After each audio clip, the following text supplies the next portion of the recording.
Faire pour réussir une relation à distance. Écoutez, pour qu'une relation à distance puisse fonctionner, il faut qu'elle doit être basée sur des bonnes fondations.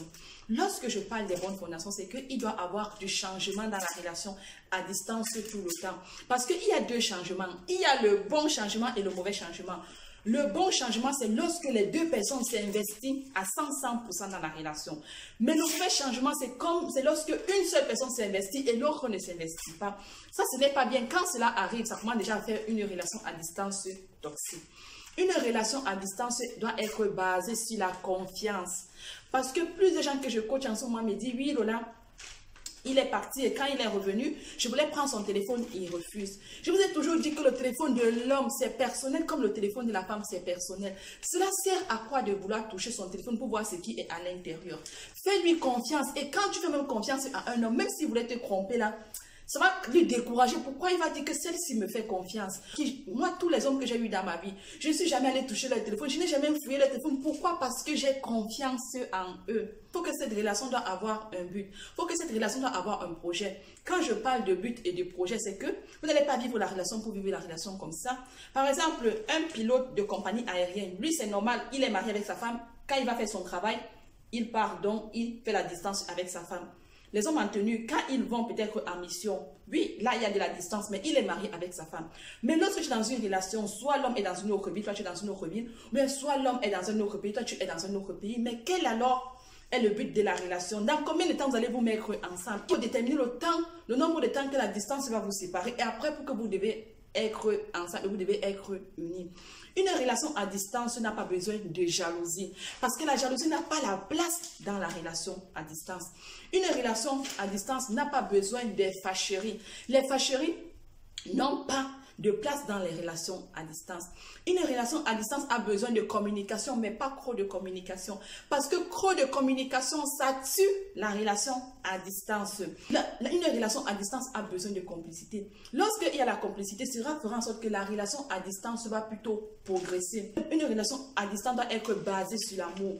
Quand il y a le véritable amour, je ne parle pas de la passion, je ne parle pas de l'attirance, mais je parle de l'amour quand vous vous aimez. Là, c'est là que la relation à distance peut marcher. Et je veux vous dire de faire attention lorsque vous êtes dans les relations à distance. Parce qu'il y a des relations à distance qui sont là pour te perdre du temps. Quand tu es avec quelqu'un, il faut que cette personne te montre, surtout un homme, il faut qu'il te montre vraiment qu'il est là dans la relation à 100%, à travers les gestes. Si c'est que tu es dans les relations à distance, comme des personnes que je coach en ce moment, oui, tu es en relation à distance avec un homme, ça fait déjà 1 an, 2 ans, 3 ans, 4 ans, il est dans un autre pays, toi tu es dans un autre pays, tu ne sais pas quand est-ce qu'il va venir, il est en train de te perdre le temps. Parfois, il faut chercher ailleurs. Parfois, il faut chercher ailleurs. Parce que deux fois, l'homme, il peut retrouver une femme à n'importe quel âge. Toi, la femme, tu vieillis, donc il faut chercher ailleurs. C'est une relation à distance. Tout ce qui se passe entre ton homme et toi ne dit à personne. Même à ta belle famille, même à tes belles soeurs, ne les dis pas. Même les amis de ton homme ne les dis pas. Que ça soit reste rien que entre toi et lui. N'écoute pas les conseils des gens dehors parce qu'il y a des gens qui sont des mauvais conseillers. Quelqu'un te dit que oui, tu es en train d'attendre, c'est cela. Non, toi-même d'abord, essaye d'abord de voir où tu en es avec cette relation. Si tu vois que cette relation, c'est une perte de temps, il faut chercher ailleurs. Mais si tu vois que ce n'est pas une perte de temps, que la personne s'investit et que tu aimes la personne, il faut continuer à supporter. Surtout quand tu sais que non, cette relation à distance-là, c'est pour tel nombre de temps. Là, tu peux supporter. Mais quand tu ne connais pas le nombre de temps qui va durer cette relation à distance-là, parfois, il faut laisser la relation à distance-là tomber. Une relation à distance aussi fonctionne lorsque l'amour est réciproque, lorsque les deux personnes s'aiment à la folie. Une relation à distance fonctionne lorsqu'il n'y a pas de jalousie. La jalousie n'a pas de place dans la relation à distance. Et ce que je vous dis, mais ça, c'est que dans la vie, si vous vivez des relations à distance avec vos hommes, ça fait 1 mois, 3 mois, 4 mois, 5 mois, 6 mois, 7 mois, 8 mois, à partir de 8 mois là que vous ne vous voyez plus, sache que ton homme aura droit à aller voir quelqu'un d'autre pour se soulager. Ça, c'est normal.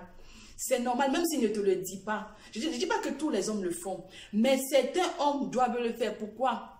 Pour se soulager. Ce sont des hommes. Ils ne sont pas comme des femmes. Une femme peut faire facilement 6 mois, 1 an, 2 ans sans avoir des rapports sexuels. La femme, ça ne lui dérange pas. Mais un homme, il doit se libérer. C'est pas parce que l'homme va aller se libérer que ça veut dire qu'il ne t'aime pas. Parce qu'il y a d'autres gens qui me disent, oui, Lola, Ça fait plusieurs jours, il ne m'appelle pas. C'est sûr qu'il a trouvé quelqu'un d'autre. Peut-être qu'il a ses propres problèmes personnels. Même s'il est connecté, peut-être qu'il a ses propres problèmes personnels. Et cela même c'est d'abord quoi qu'il t'appelle tous les jours, c'est pour que la routine s'installe. Ça sert à quoi? Est-ce qu'une relation à distance a besoin qu'on doit appeler tout le temps pour dire je t'aime, ceci, cela? Ça ne sert à rien. L'essentiel que tu vois, c'est les efforts qu'il fait. L'essentiel que tu vois les progrès qu'il fait pour la relation. L'essentiel que tu vois que cette relation a un but. Cette relation est basée sur des bonnes fondations. Cette relation a un projet. Parce que 2020 est en cours de livraison. Si tu vois que cette relation ne te plaît pas, tu n'as qu'à laisser tomber. Mais si tu vois que dans cette relation, la personne s'investit et que tu aimes cette personne, continue cette relation. Mais c'est une relation qui a déjà fait 1 an, 2 ans, 3 ans, il n'y a pas de suite. Et même 1 an là, 1 an c'est quand la personne est loin de toi. Mais s'il n'y a pas de suite, parfois il faut laisser la relation à distance là tomber. Dans la relation à distance, quand tu te rends compte que l'effort vient que vers toi et que l'autre ne fait pas d'effort, parfois il faut laisser tomber. Il faut d'abord essayer de communiquer. Mais malgré la communication, là, si tu vois qu'il n'y a pas trop de suite, parfois il faut laisser tomber. Dans la vie, il y a des relations que tu peux forcer et il y a d'autres relations qu'il ne faut pas forcer. C'est comme ça la vie. La vidéo est terminée. Écoutez, je vous invite à partager, à commenter et à liker. Et n'oubliez pas de vous abonner dans ma chaîne Les Astuces de Lola.